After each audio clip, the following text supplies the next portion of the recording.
Hello, and thank you for listening to my take on the proposition of whether CEOs require a code of ethics or essentially a set of guidelines for ethical conduct and behavior. Comparisons are often made between professionals such as doctors and lawyers with CEOs. However, I do not agree that this analogy is entirely a valid one. Physicians and lawyers focus on the individual, and the relationship is often very personal.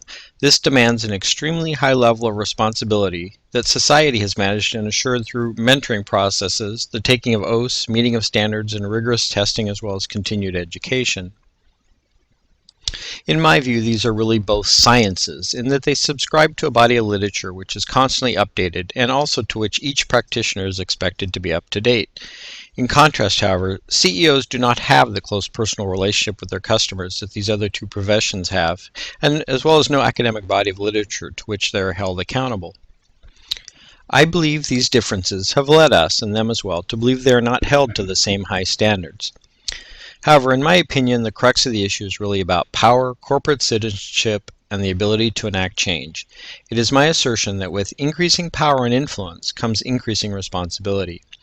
If historical patterns had demonstrated altruistic and sound ethical corporate behaviors, then there would be no need for such a set of guidelines. However, we have seen evidence to the contrary in countless examples such as the extraction industries, clothing manufacturing, and energy, with clear examples of corporate misdeeds such as Shell Oil, Chevron, and Union Carbide. The presence of basic ethical guidelines or a compact has been shown to be necessary to influence CEOs and corporations to act in ways that reflect a sound ethical underpinning, specifically in ways that show respect for the individuals and the environment.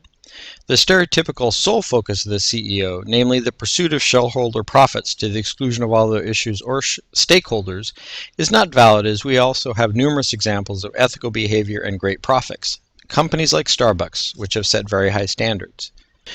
Returning to the comparison of CEOs to other professionals such as physicians and lawyers, I put forth that although this analogy is not entirely valid, the ability to affect the lives of others in profound ways demands an ethical base to all activities.